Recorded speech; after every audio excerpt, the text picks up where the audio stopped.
তোমায় just interfere করছি, তোমার নামটা বল। আমার নাম শ্রেয়া মুলা। শ্রেয়া মুলা। বল। মানুষের স্বাস্থ্যই সম্পদ, আর স্বাস্থ্য পরিচালনার ক্ষেত্রে, স্বাস্থ্য ঠিক রাখার ক্ষেত্রে কারা দায়িত্ব নেন? একজন যোগ্য ডাক্তার। আসলে ডাক্তারকে তো ডাক্তার বলা যায় না, তিনি একজন ভগবান। মানুষকে মৃত্যুর মুখ থেকে তিনি ফিরিয়ে আনতে পারেন, মানুষকে যমের হাত থেকে তিনি ছাড়িয়ে আনতে পারেন। আর ডাক্তারদের প্রথম কর্তব্য কি? মানুষকে পরিষ্কার পরিচ্ছন্ন থাকতে হবে। আপনাকে আমি এক্ষুনি গ্যারেন্টি দিয়ে বলতে পারি, দাসপুর হসপিটালে চলে যান, সেইখানে সকালবেলা যে বালতি আর মগটা নিয়ে ফিনাইল দেওয়া হয় রুগীর চারপাশের বেডে, 100 বছরের চপ ভাজা তেলের কড়াই ওই চিটানিটা থাকে না একদম। আমি নিজস্ব চোখে 10 দিনের মধ্যে আমি এই জিনিসটা দেখে এসেছি। আর তারপরে যিনি এই রুমটা পরিষ্কার করতে আসছেন, সেই মগটা হচ্ছে ফাটা মগ। এতটাই সরকার আমাদের পিছিয়ে গেছে যে 10 টাকার একটা মগ কিনতে পারছে না। যদি বলে 10 টাকার মগ নেই, এক্ষুনি আমি আপনার মেলায় নিয়ে যেতে পারি, 10 টাকার মগ বিক্রি হচ্ছে। সেই মগ দিয়ে যথেষ্ট, ভাঙা মগের থেকে অন্তত ভালো জল তোলা যায়।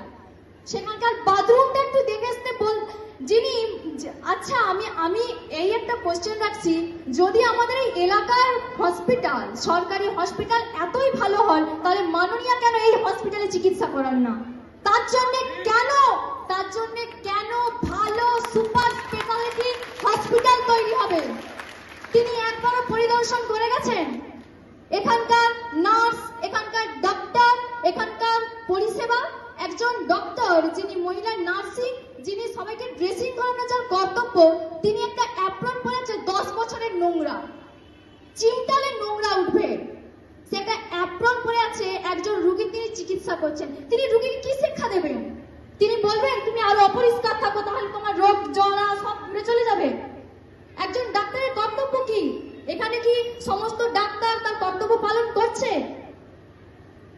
মাননীয়কে আমার একটাই অনুরোধ, এখন তার রাজত্ব, এখন তার রাজ্য সরকার চলছে, আমরা যদি এখন নারীর অধিকার নিয়ে বলতে যাই, এই যে দুর্গাপুরে যে ধর্ষণ হয়েছে, আরজিকরের যে কাণ্ডটা হয়েছে, এরপরে তিনি একদম স্বাস্থ্য কেন্দ্রে হয়েছে, একটা হসপিটাল হয়েছে, তিনি একবার পরিদর্শনে গেছেন। আর যিনি বলেন কেন মেয়েটা রাত্রেবেলা বাইরে বেরিয়েছেন, তাকে আমার একটাই কথা বলেছে, যেই বলুক না কেন তিনি কখনো রাত্রেবেলা একা বেরিয়েছেন? তার 10টা বডিগার্ড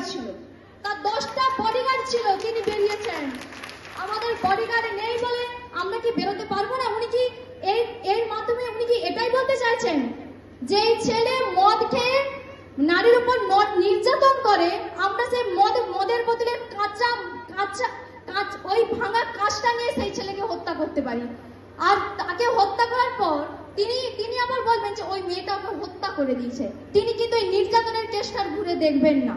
স্বাস্থ্যবিধানের দাসপুর হসপিটালের আমি এত কেয়ার, মানে এত তাদের পরিষেবা দেখে মনে পাগল হয়ে গেছি। কি মুখের ভাষা নেই, মুগ্ধ হারা, বাঘ রুদ্ধ হয়ে যাবে সবাই, এত সুন্দর।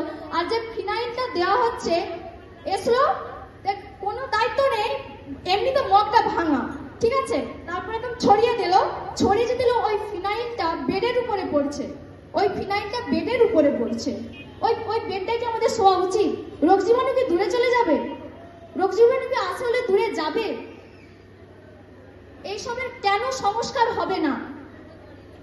যদি রাজ্যের যদি উন্নতি করতেই হয়, শিক্ষাক্ষেত্রে, স্বাস্থ্যক্ষেত্রে যদি সব জায়গায় উন্নতি করতেই হয়, তাহলে শিক্ষাক্ষেত্রে এত বেকারত্ব কেন? এত সুইসাইড করছে কেন? যাদের আর চাকরি চলে গেছে, ওনার কি মূল উদ্দেশ্য কারো প্রাণ নিয়ে নেওয়া? মূল উদ্দেশ্য যোগ্য অযোগ্য বিচার করা।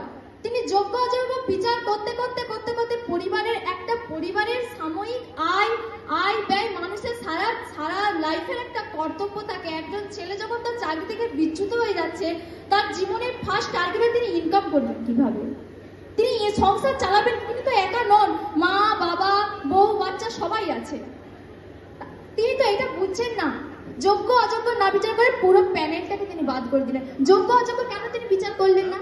তিনি কি পারবেন না, নাকি সামনে আনতে চাইছে না পুরো সত্যিটা জেনে গেলে যদি কারো অসুবিধা হয়, সেই জন্য তিনি এইভাবে করছেন। এইখানে আমি একটিমাত্র হসপিটাল, দাসপুর হসপিটালের কথা দেখেছি, তাই সেই অভিজ্ঞতা থেকে আপনাদেরকে শেয়ার করলাম।